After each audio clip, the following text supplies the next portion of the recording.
The Incredible Hulk meets Captain America, each a foot tall with flyaway action pack, assembly required.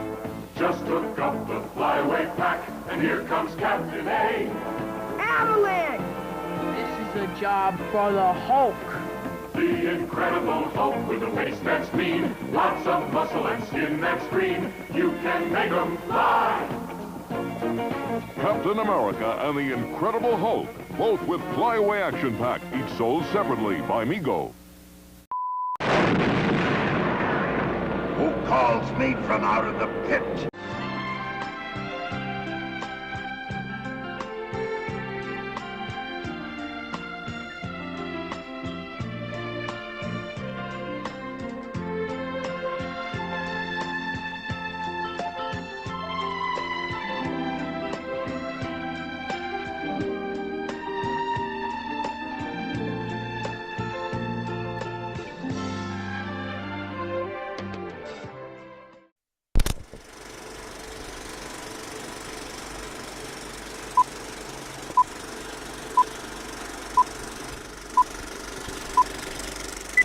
Welcome to another episode of The Return of the Son of the Show. I'm Paul. I'm Mark.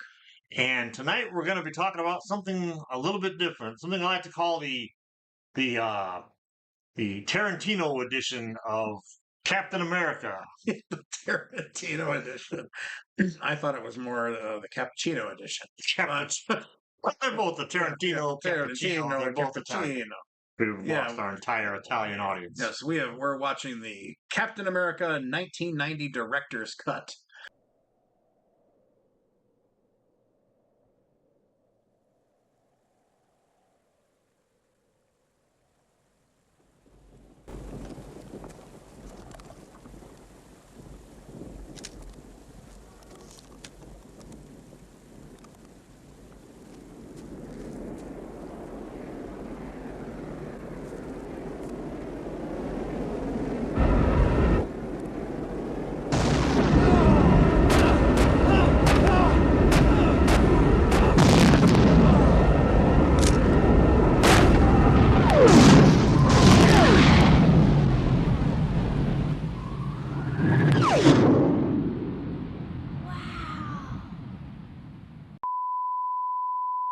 This is a rough cut working copy of the movie, but more close to the way the director wanted it as far as how the scenes were arranged, and much longer version of the movie. Yeah, and 13 extra minutes. 13 extra minutes and a different ending. Now, the film does take several liberties with the comic storyline. Yeah. It features Steve Rogers becoming Captain America during World War II to battle the Red Skull.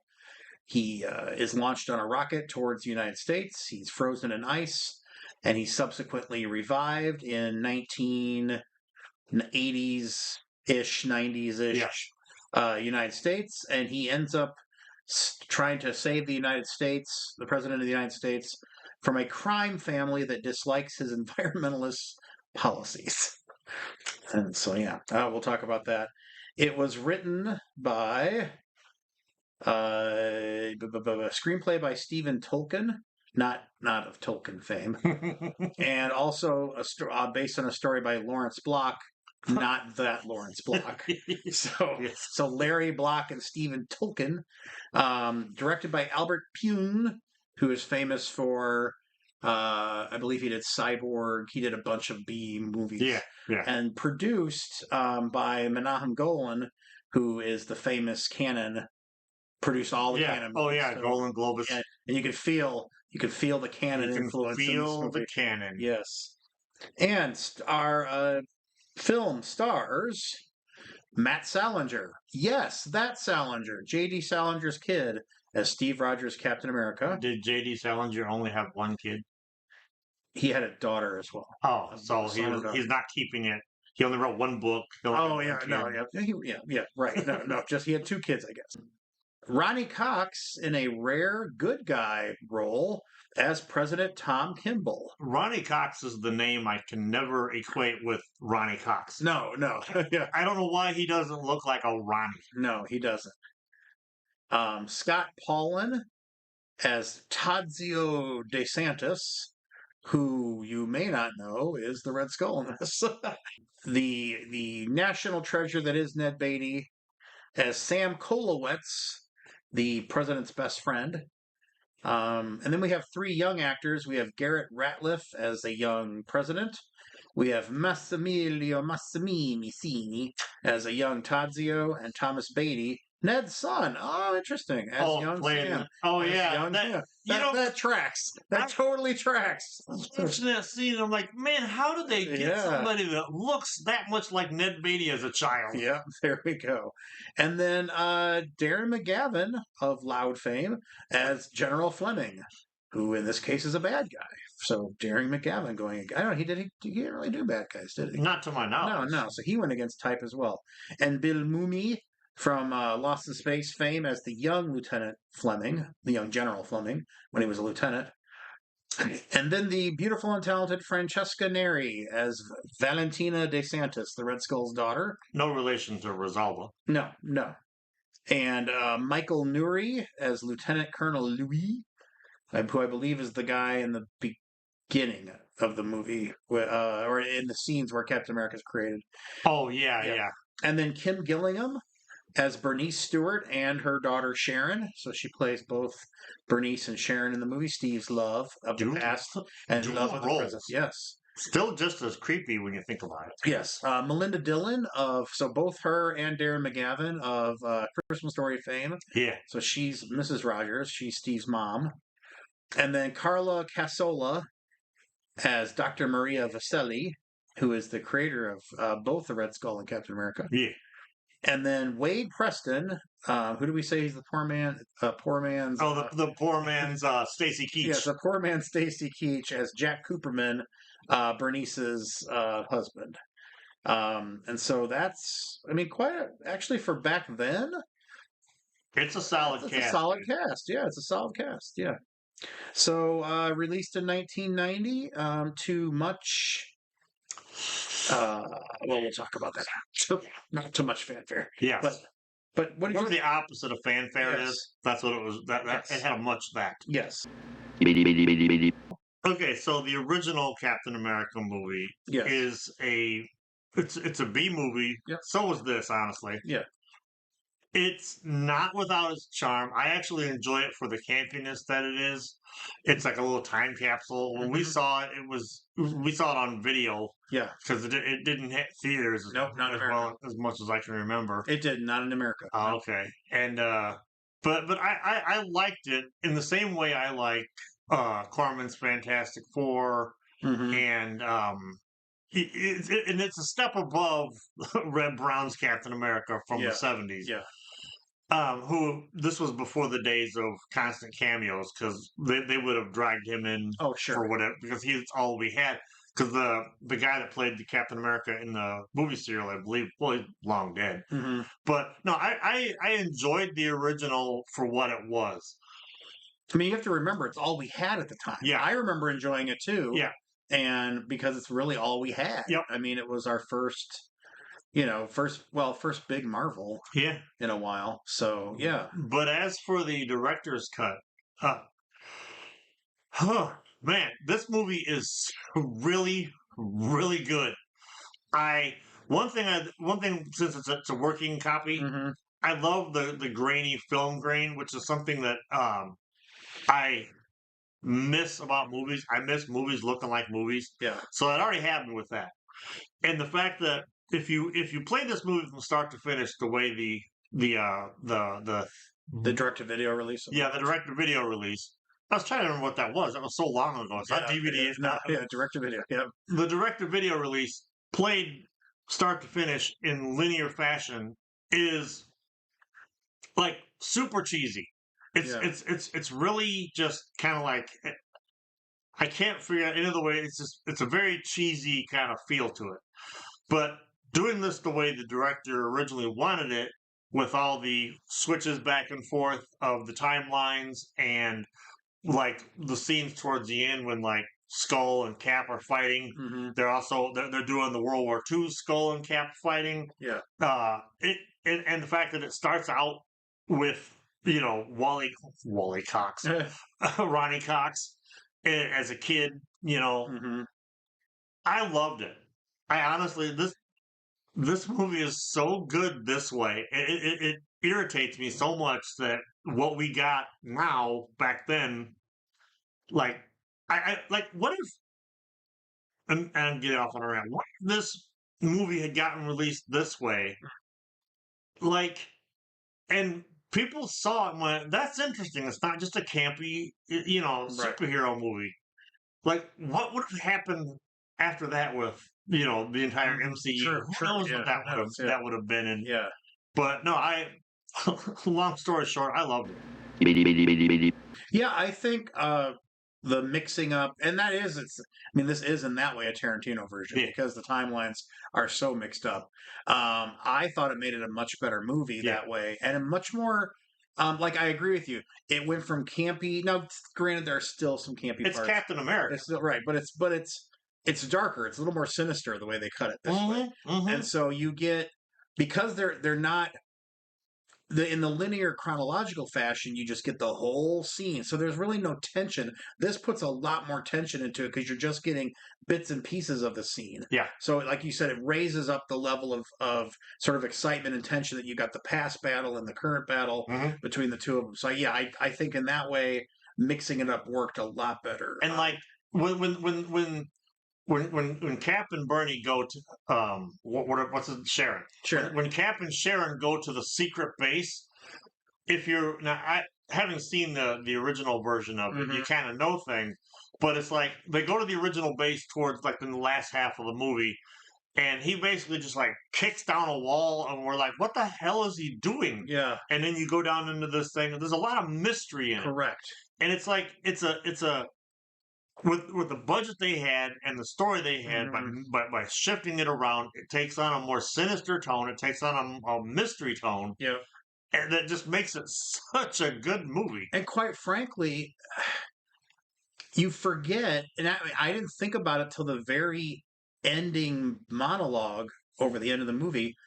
They actually didn't need this whole environmentalist plot because in this cut of the cut, he's simply tormenting America. Yeah. He captures the president not because of his environmental policies, but because he's the Red Skull. And Yeah. so I think that whole having this environmentalist plot overhanging it did not, because we went ahead and rewatched the ending of the original direct-to-video cut, and they really emphasize the whole environmental stuff. Yeah, it's downplayed in the director's cut. Yeah, it's way downplayed. He's simply just getting his revenge on America. I mean, and what else do you what other motivation does the Red Skull need? right. And Yeah, now, President Hamilton, or no, he's President. Hold on, something Heilemann. No, it's got a much better name. He's got a much more American name. Kimball, Tom Kimball. Yes, President Kimball does have an environmental policy that they are going there to do that. Yeah, to have the big summit. But that's all you needed it to be. Yeah. He's there for the summit. It's not because there's this supposedly underlying plot where the crime family hates their policy, but that you don't need it. You don't need that. He's there. He happens to be in the same country where the Red Skull is. So, but yeah, I can see why it developed. Even I can see why the original version developed a cult following. I mean, it's a cult B movie, is what it is. It's for sure. It's fun, and unfortunately, all anybody ever talks about, if you ask anybody if they've seen the 1990 Captain America, the only two things they're going to talk about. Well, the only thing they're going to talk about is Captain America's rubber ears.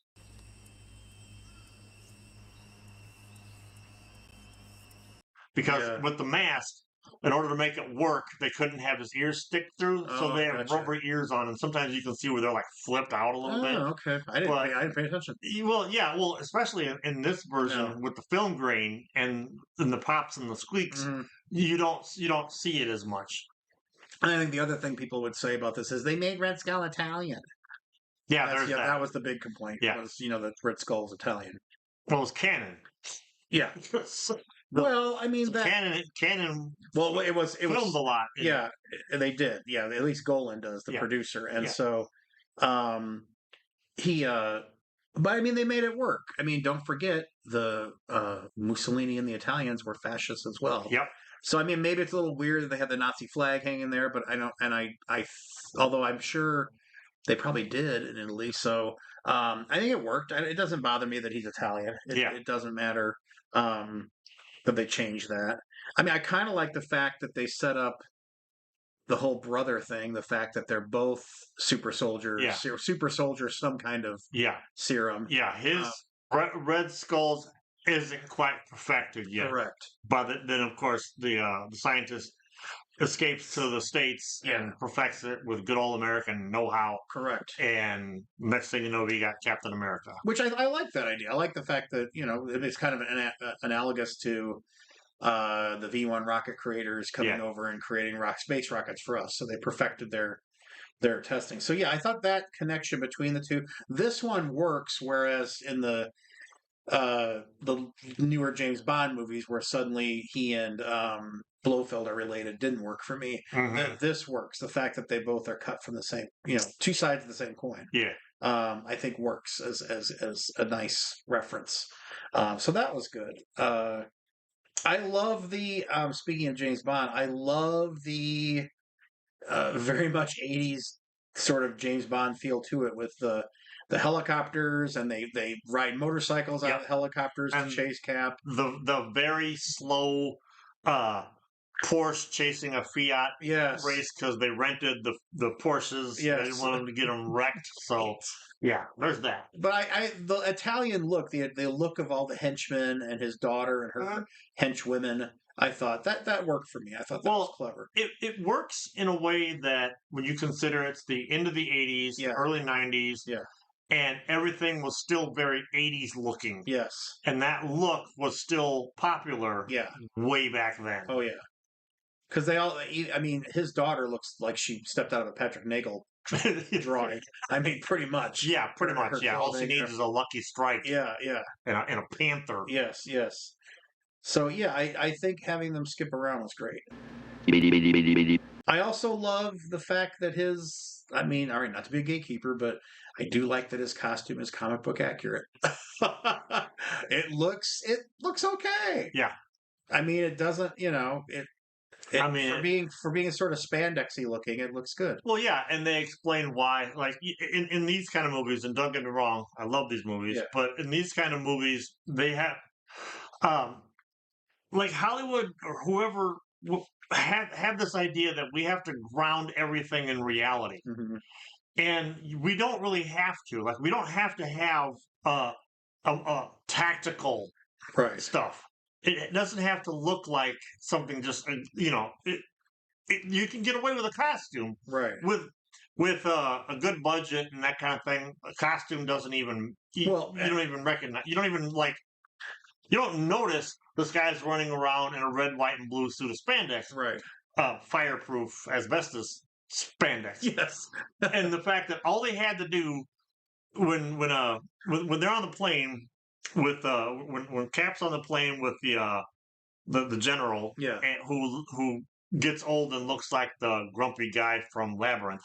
Yes. All he says was, Dr. So-and-so just loved the red, white, and blue, and there you go. That's all we need. Yeah.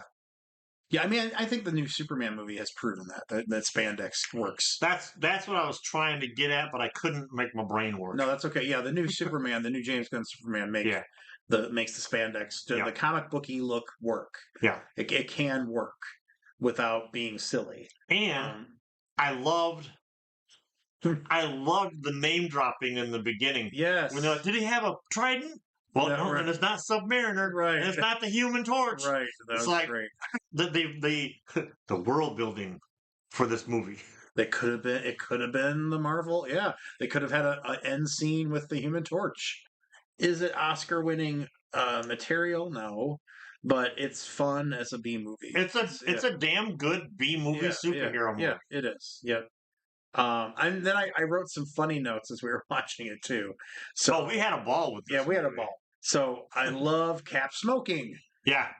Steve Rogers smoking. Love it. Yeah. That's great. The government invests millions of dollars in 1941. Right.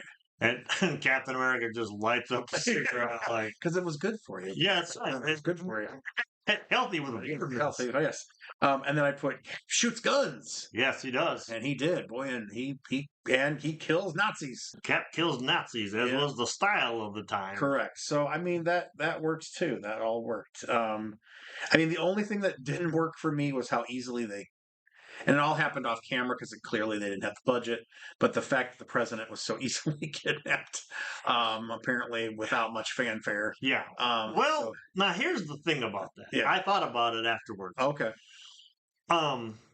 Ralphie's dad from Christmas Story Yes. was involved in it.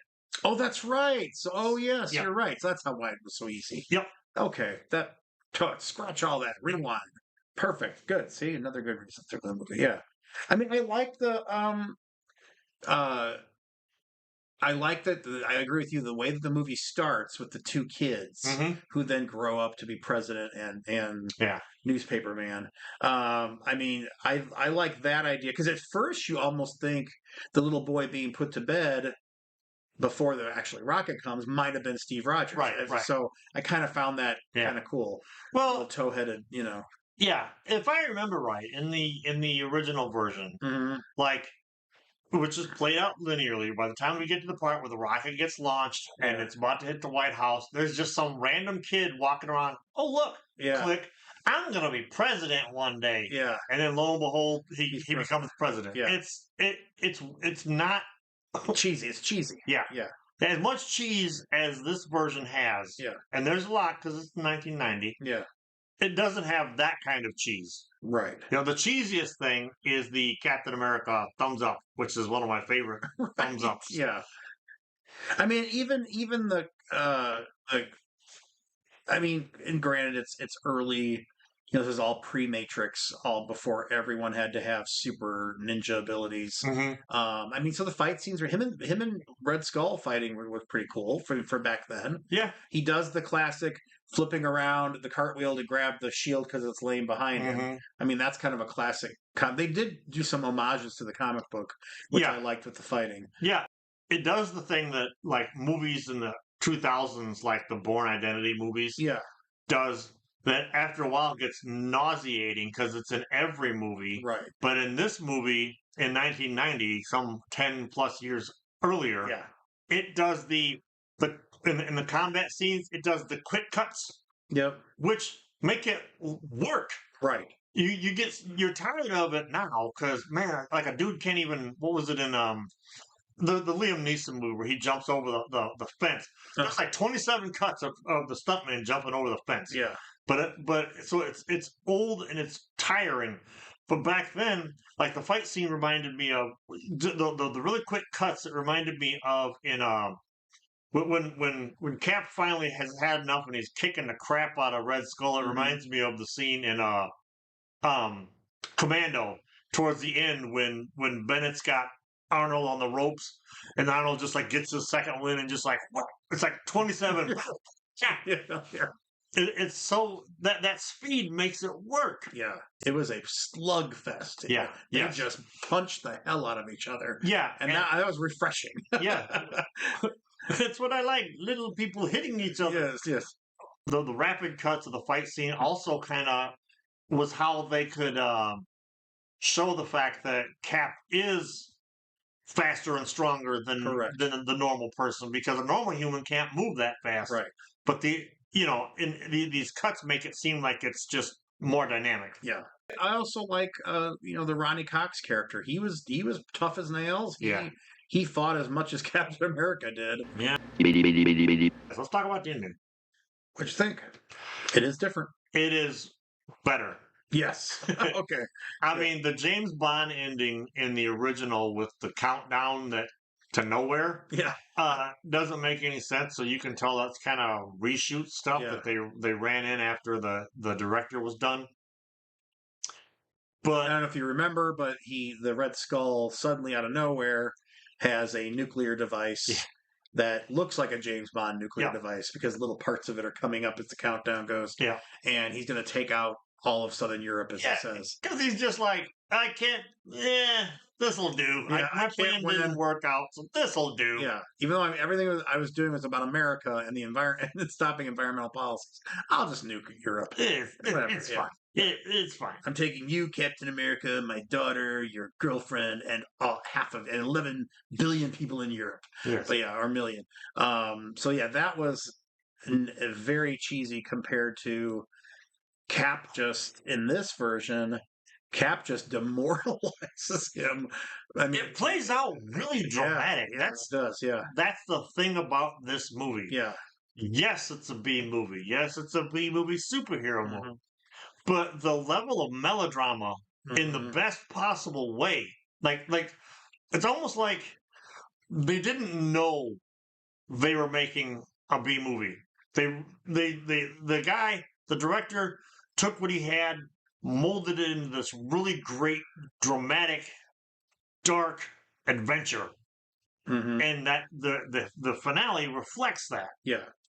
Yeah, the fact that I mean the Red Skull he's totally just deflated, defeated, and I mean Cap easily kills him in the end, basically. Yeah. But it looks like he's gonna kill himself because he looks like he's about ready to jump anyway, and then Cap does him in, and so it's a really dark version. And then when you go back and you watch the original and the campy one-liner that Cap gives to the girl before the shield hits her, Yeah, and the fact that he turns around and kind of looks at the camera and smiles, and does the whole 1970s Chips episode ending. Yeah, it's nowhere in the movie is it that much of a fourth wall breaking yeah. silliness, but it's so out of place at the end of the original, and the fact that they just said nope for the director's cut Yeah. is makes it so much better. Yeah, and he's up. I mean, in this version, him walking up to the piano in the original version didn't really make much sense. I mean, yeah, the piano was playing when his family was killed, but apparently they added that whole. He found the recording of the Red Skull's family being killed. Well, yeah, because in the original release, they found that radio. Yeah, and yeah, which I think is useless. It's just I like it much better that Red Skull goes to the piano where it all started, and he knows it's over, and he just basically gives up, and I like that much better. Yeah, I love this movie. I think we had talked about buying it for the show, and then we looked at the price tag, and we're like, "What if it sucks, though?" And now I'm like, Christmas is coming. Christmas is right around the corner. If you like the Return of the Son of the Show, and support the channel. That's right. If you would like to support Return of the Son of the Show, yes, see the email address below. Right. Yeah, there is Christmas coming. That's right. So not too far away. Yeah. So overall, thumbs up on this movie. Sure. Big thumbs up. Yes. Change the channel, Marge. All right. Well, if you ain't figured it out, we love this movie. Yeah. If you've seen it, let us know down below what you think. Let us know if you preferred the original. Right. Let us know if you just prefer not even thinking about this movie and or its director's cut. Yeah. But having said all that, I'm Paul. I'm Mark. And this has been the Return of the Son of the Show.